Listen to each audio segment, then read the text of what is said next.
What happens when a CEO trades his corner office for a dusty backroom and sees his employees treated like machines? Kellan Hart hadn't set foot inside one of his warehouses in almost 3 years. Not since he'd bought the struggling chain of 6 distribution centers from the previous owner and turned it around. With better routing software, new contracts, and faster processes, profits had doubled. But lately, things weren't adding up. Missed shipments, complaints from clients, high employee turnover. His district managers swore everything was running smooth. But Kellan didn't believe in smooth. Not when he'd built his entire career spotting problems people tried to hide. So he shaved the beard, dyed his hair darker, and added a fake scar above his eyebrow. His name was now Ray, a new warehouse trainee. He picked the 3rd location Slayton Street because it had the highest turnover rate and more customer complaints than the rest combined. No one recognized him. Of course they didn't. The warehouse had over 70 rotating workers. He'd never personally met any of them. The only people who might know his face were top execs. And those people, well, they weren't doing 12-hour shift sorting pallets in a building with no AOC. When he arrived at 5:45 a.m., the place was already buzzing. Loud, hot, chaotic. Boxes stacked like towers, the air thick with dust and sweat. The manager on duty, a tall guy in his 20s with a constant Bluetooth in his ear, barely looked at him. "You're the new guy, Ray?" the manager asked, flipping through a clipboard. "You'll shadow Felicia. She's over there, blue bandana. She moves fast, so keep up or get out of the way." Kellan nodded. "Got it." Felicia Whitmore was in her late 30s, lean arms, calloused hands, and a no-nonsense stare. She didn't say much at first, just handed him a scanner and pointed at a mountain of boxes. "Scan. Label. Stack." Again. He followed her lead. Within an hour, his shirt was soaked, arms sore, and his scanner kept glitching. Felicia never slowed down. She moved like she'd done this 1,000 times. Every few minutes, another worker came over to ask her questions. She always helped, even when she was behind on her own tasks. "Do you train everyone?" Kellan asked quietly. "Only when management's too busy to care," she muttered.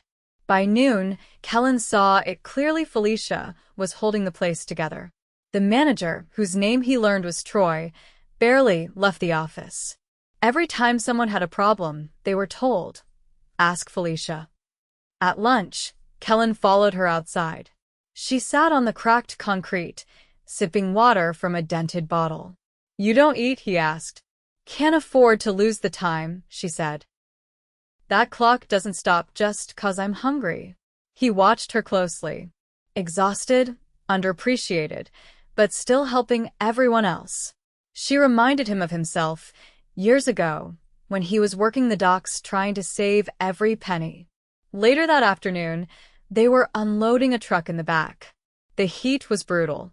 The fans weren't working, and the concrete floor radiated warmth like an oven. A younger guy named Marcus, skin pale, shirt clinging to him, was helping them move boxes. Suddenly, Marcus staggered, dropped a box, and collapsed. "Hey, Marcus." Kellan rushed over, dropping to one knee. Felicia was already there, fanning him with a clipboard. "He's burning up." Troy finally came out of his office, holding a soda. "What happened?" "He passed out," Felicia snapped. "Get some water." Troy rolled his eyes. "He's fine.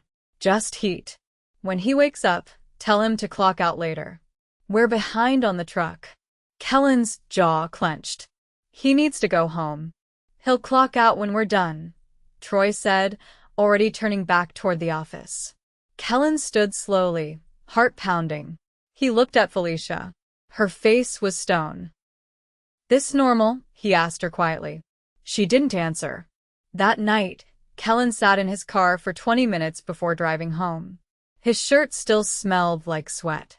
His hands were shaking, not from the labor, but from what he saw. They weren't just behind on shipments. They were behind on humanity. And he wasn't going to let it stay that way. Kellan arrived the next morning before sunrise, parked across the street, and sat in the darkness of his car, watching the warehouse from behind the windshield. He hadn't slept much. He kept seeing Marcus's body hit the concrete. The way Troy had brushed it off. The way no one questioned him. He stepped out just before 5:30. The air was cooler than the day before, but the sky was already beginning to brighten. A few workers were trickling in, shoulders hunched, yawning, not talking. He joined them. Inside, the warehouse lights buzzed overhead. The smell of cardboard and sweat lingered. Kellan clocked in and scanned the whiteboard near the entrance. Troy's name was listed again as shift manager. Marcus's name was gone. Felicia was already at her station, taping up a broken pallet. Her eyes flicked up when she saw him. "He's okay," she said without prompting. Went to urgent care after his roommate picked him up. They gave him fluids. Told him to rest. "He's not coming back, is he?" No, she said. Said it wasn't worth it. She didn't elaborate and Kellan didn't press. They started sorting inventory together in silence. By mid-morning, Kellan was assigned solo to the north aisle, a tight corridor stacked with oversized boxes and fragile goods. He'd barely started when he heard a loud crash from the far end. A box had fallen from the top shelf, its contents shattered across the concrete. A young woman stood frozen nearby, hand clamped over her mouth. Her vest read "Temp." She looked terrified. Troy's voice echoed from the front. "What the hell was that?" Kellan turned the corner just as Troy arrived. The girl tried to explain. You think this stuff moves itself?" Troy barked. "You see a tag that says drop on the damn floor?" "I didn't mean, you're costing us money. You think they pay us to babysit temps who can't stack a box right?" Kellan stepped between them. It was an awkward shelf. "I saw it." She did her best. Troy narrowed his eyes. "You saw it, huh?" "I don't remember asking." "She needs help, not yelling." Troy leaned closer. "You got something to say it." The girl backed away, eyes wide. Kellan didn't step down. "She's new. No one showed her how to store oversized inventory. That's not her fault." Troy let the silence hang. Then he turned to the girl. "Clock out. Don't come back." She hesitated. "Now," he said. She nodded quickly and walked off, head down. Kellan stared at him. "That's how you lead?" Troy grinned without humor. "That's how I keep people moving. You don't like it? There's the door." Kellan didn't respond. He turned and went back to his aisle. Later, while loading a pallet jack, he saw Felicia arguing with another supervisor near the loading dock, a guy in a faded polo shirt with a clipboard tucked under his arm. She was pointing toward a stack of unwrapped pallets. The guy kept shaking his head. After he left, Kellan walked over. "What's going on?" Felicia didn't answer right away. She was tightening the wrap on a pallet with sharp, practice turns. "They're sending out freight without verifying loads again," she said. "We've had 3 misprints this week. Customers are calling nonstop. But they're more worried about speed than accuracy. What happens when the wrong product gets delivered? Client gets mad. Sales team calls here. They yell. Troy blames whoever scanned it." She pulled the plastic tight. "That's been me twice now. Wasn't even my section." Kellan watched her work. "Why do you stay?" She paused. "I've got 2 kids. This pays better than retail. And I don't have time to start over again." He didn't push further. She was already moving to the next pallet. Around noon, he caught a break when his scanner died. He walked toward the main office to exchange it. The hallway was dim and narrow, lined with metal shelves and old equipment. As he reached for the door to the tech room, he overheard Troy inside on a call. "Yeah, management's not gonna check. They haven't been here in months," Troy was saying. "I got rid of the slow ones. Still behind, but whatever. I'm not taking the heat for their screw-ups." Pause. "Yeah, I wrote that Felix girl up. Whatever her name was. 3rd warning. She'll be gone soon." Kellan's hand froze on the door. He backed away quietly and returned to the floor, using a backup scanner from a nearby cart. By late afternoon, the heat was back with a vengeance. One of the loading dock fans had stopped spinning. Workers were wiping their faces with sleeves, moving slower. A forklift reversed too quickly near the east corridor, nearly clipping a worker carrying a fragile crate. The guy jumped back just in time. "Watch it," someone yelled. The driver didn't even look up. He had headphones in. Felicia was first to reach the scene. "He's not supposed to have those in," she said, jaw clenched.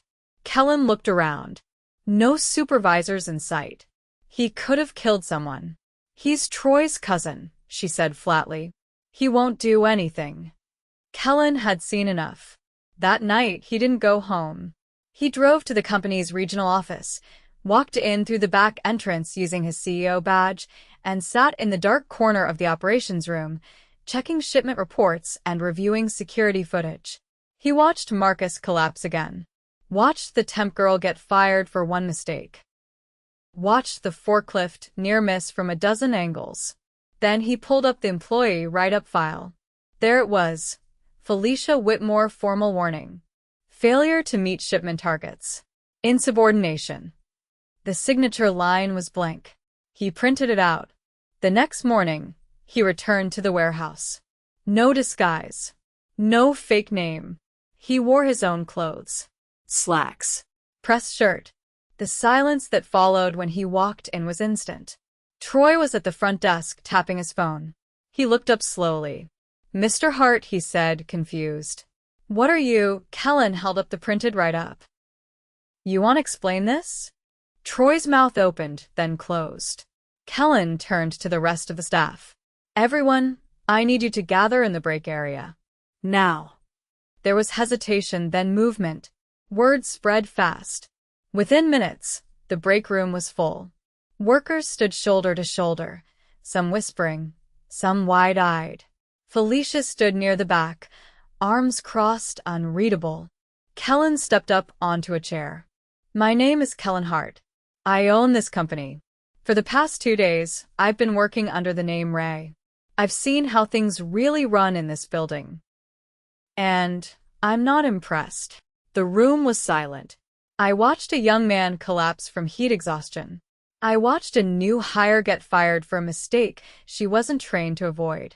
I saw freight mismanaged, workers blamed unfairly, and safety ignored. He looked directly at Troy. "I heard you say we haven't checked in months. That ends now." Troy tried to speak. "Sir, I think there's been a misunderstanding." "No," Kellan said. "There hasn't." He turned to a nearby HR rep who had arrived late and stood near the door. "Effective immediately. Troy is terminated. Escort him out now." There was a pause, then swift movement. Troy paled, tried to argue, but the HR rep didn't flinch. He was let out without another word. Kellan turned back to the room. No more untrained temps. No more ignoring safety. If you're leading people, you better be serving them. That's how I built this company, and that's how we're going to run it. He stepped down, walked straight to Felicia. "I've already cleared it with corporate. You're the interim floor lead starting today. Full authority over shift operations. I know you didn't ask for it, but you've earned it." Felicia blinked, then nodded slowly. He looked at the others. "And for the rest of you, better hours, more staff, real training. You'll see the changes start this week. I'll be here again. Maybe not as Ray, but I'll be watching." Then he walked out, not as a CEO returning to his office, but as a leader finally walking the floor. The warehouse felt different. Not quieter, if anything. The constant clatter of forklifts and echo of pallets hitting concrete was louder, but there was a shift in energy. People moved with more focus, but also more caution. A few side glances followed Kellan as he walked the floor, clipboard under his arm, dressed down in a plain gray polo and work boots. He wasn't undercover anymore, but he also wasn't hiding behind an office door. He'd returned 3 days after the reveal, Not with a full executive team or press cameras, but with a regional safety officer and 2 operations auditors. They stayed mostly in the background, quietly observing workflows, noting inefficiencies, and logging safety protocol violations. Kellan's focus was on people. He found Felicia near the intake bay, coordinating a shipment that had arrived 2 hours late. She was mid-sentence with a driver, checking crate labels against the manifest, when she caught sight of him. "Morning," she said without breaking her pace. Truck was supposed to be here at 7. They showed up at 8:30, with half the paperwork missing. Kellan scanned the pallet tags. "Think it's worth keeping the contract?" She didn't hesitate. "Not if they keep making you pay for delays they're causing." He nodded, making a note. "Send me the last 3 delivery reports from them. I'll take it up with procurement." Felicia handed off the rest of the check into a newer employee and gestured for Kellan to walk with her. "People think you're here to clean house," she said under her breath. "I already started," he said. "But I'm not here to scare anyone who's doing their job." They rounded the corner toward the sorting lanes. The air was clearer than before. 2 new industrial fans had been installed near the south wall. "Still not enough, but better. Some of them are waiting for the other shoe to drop," she said. "They've seen managers come and go. Seen promises made and buried." "I'm not making promises," he said. "I'm rewriting expectations." Just then, a loud clang echoed from the mezzanine. A metal bin had slipped off a cart and landed hard. Kellan tensed, but no one was hurt. A young man in his 20s stood at the top of the stairs, arms crossed, expression blank. "That's the 3rd time this week," Felicia muttered. "Same guy. Name? Logan. Mid-shift loader.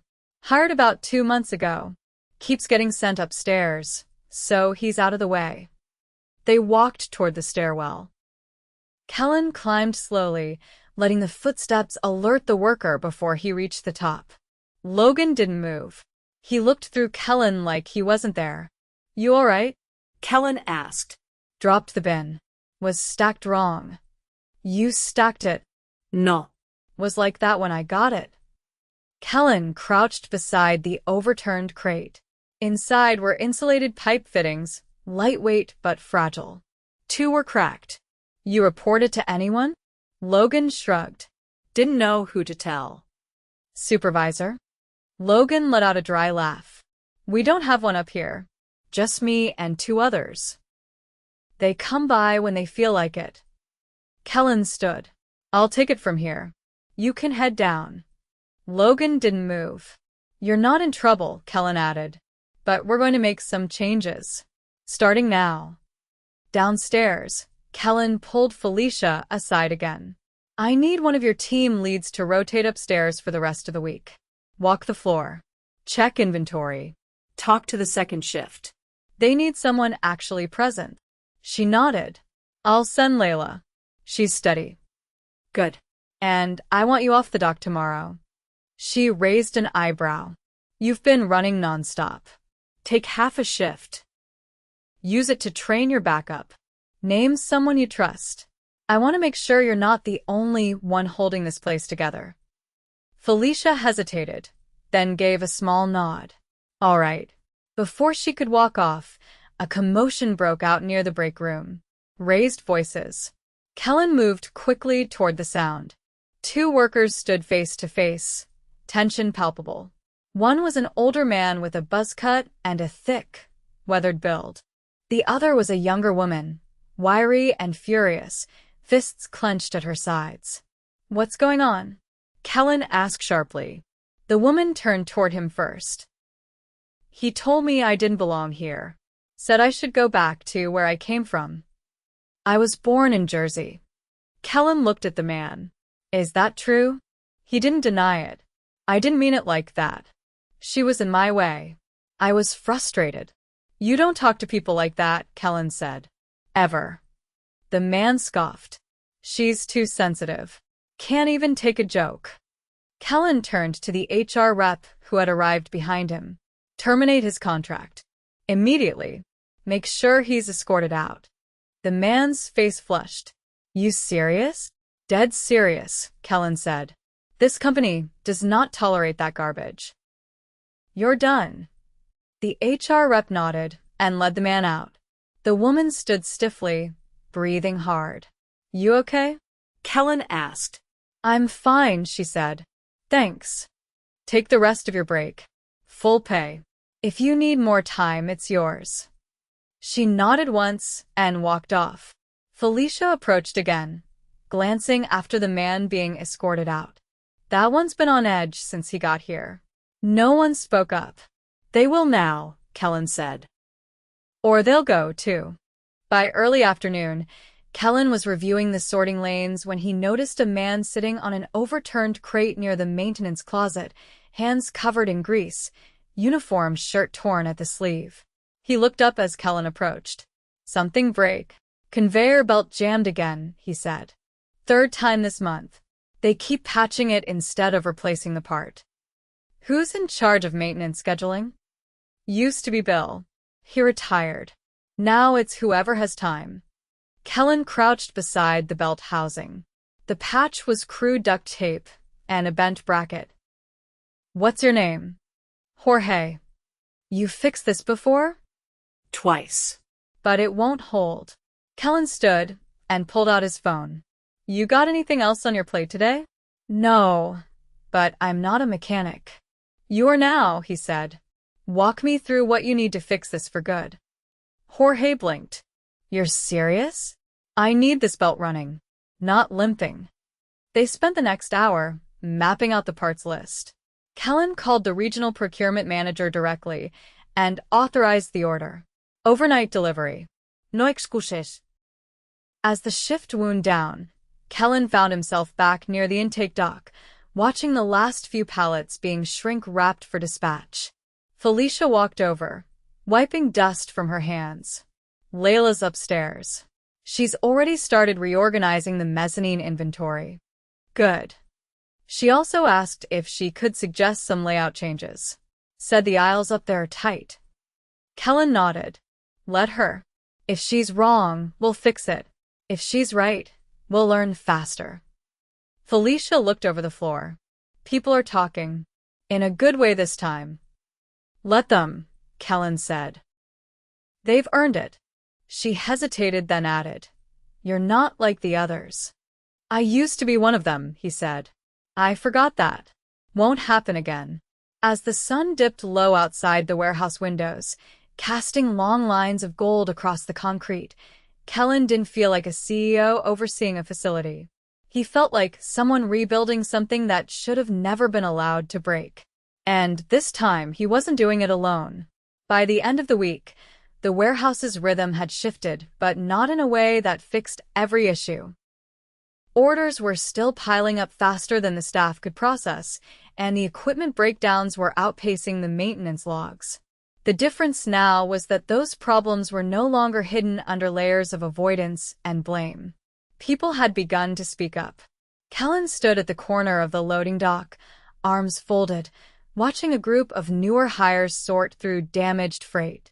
One of them, a quiet guy named Dev, was carefully repacking small plastic fittings, setting aside the cracked ones for disposal. There was no shouting, no chaos, just a quiet kind of focus. But the backlog was growing.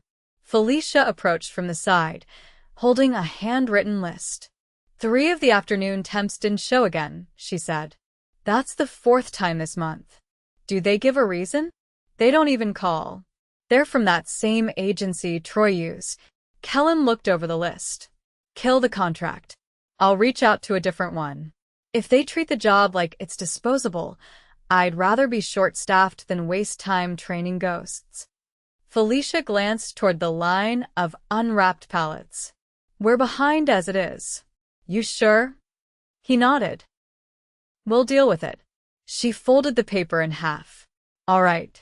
I'll reshuffle the afternoon zones. A call came through Kellan's earpiece. He pressed it in. Yeah, it's Layla. She's asking for you upstairs, came the voice of a safety officer. He made his way up the metal staircase, the steps rattling beneath his boots. The mezzanine felt tighter than he remembered. Inventory had shifted, and several narrow aisles were now labeled with handwritten signs. Layla stood at the far end, pointing to a section where pallets had been stacked nearly to the ceiling. "They've been loading these too high," she said. "Center of gravity's wrong. They'll topple if anyone pulls the wrong box." Kellan stepped closer, eyeing the top level. "Why didn't we catch this before?" "No one ever checked up here except the guys moving product. They were just following the existing layout." He turned to the safety officer. "Shut this section down. Pull everything top down before the end of shift. I want a full restack plan by tomorrow morning." The officer nodded and walked off. Layla wiped her hands on her vest. "We're going to need more shelving. And more floor space. I'll deal with storage.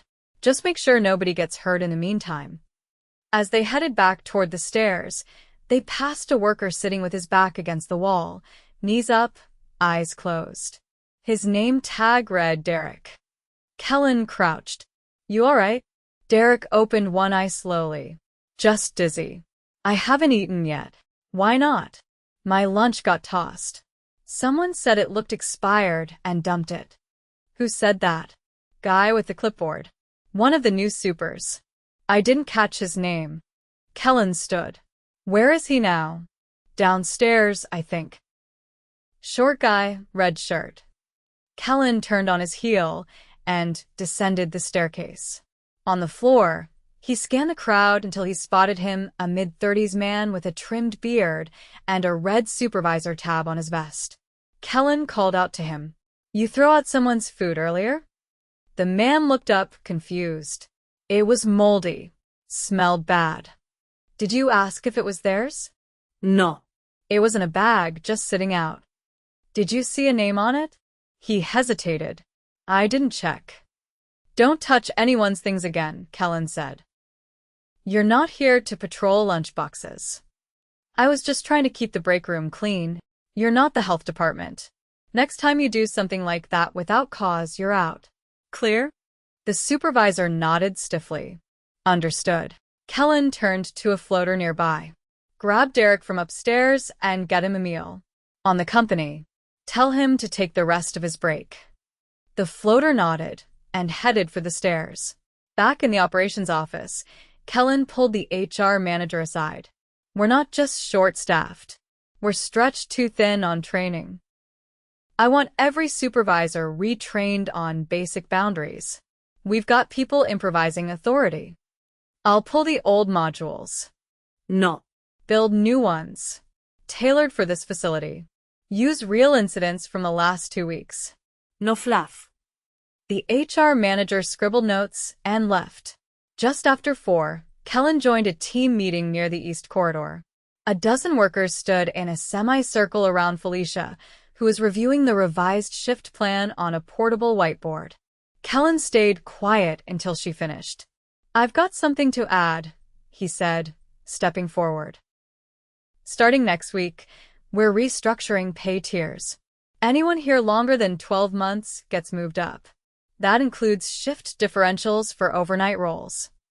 A murmur passed through the group. He continued, "We're also investing in job-specific training. I'm assigning 2 people from headquarters to help build custom tracks. If you want to move up, you'll have a path.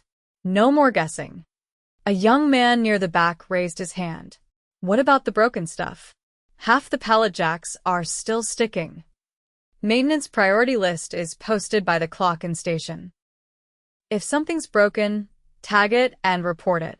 No more using faulty gear just to hit numbers." Felicia stepped forward. "We'll rotate tasks to spread the load. No more sticking the same people in the hardest zones every day." Kellan nodded. "That's the goal. Fair. Safe. Accountable." The group began to disperse. As they did, Kellan caught sight of a familiar face, Marcus, the young man who had collapsed during his first shift. He stood near the entrance, holding a clipboard and a small box of tools. Kellan walked over. "You're back." Marcus smiled slightly. "Yeah." Felicia called. Said things had changed. "You feeling up to it?" "I'm taking it slow. Doing light maintenance for now." Good. If you need more time, take it. Your health comes first. Marcus nodded. I appreciate that. By 6, the floor had quieted. The last of the outgoing shipments were sealed. Kellan stood outside the loading dock, sleeves rolled to his elbows, watching the sky shift toward dusk. Felicia joined him, arms crossed. You're not going to disappear again, are you? She asked. No, he said. I've got one of the offices upstairs now. She raised an eyebrow. You. It's a folding chair and a metal desk. Nothing fancy. Huh. Didn't think you were the type. Neither did I. A truck rumbled into the lot and parked. The driver climbed out, stretched, and gave a small wave toward them. Felicia looked over her shoulder. You think it'll stick? The changes? It has to, Kellan said. We built this system. We can unbuild what's broken. She didn't respond right away. Then, finally, you've got a long road ahead. I'm not walking it alone. She nodded once, then pushed off the railing and headed inside. Kellan stayed a moment longer, listening to the quiet hum of the cooling fans, the distant clatter of forklifts being plugged in for the night. There were still problems, equipment to replace, positions to fill, habits to break. But the silence no longer felt hollow. It felt like breathing space. The kind you only get when people stop looking over their shoulders and start looking forward.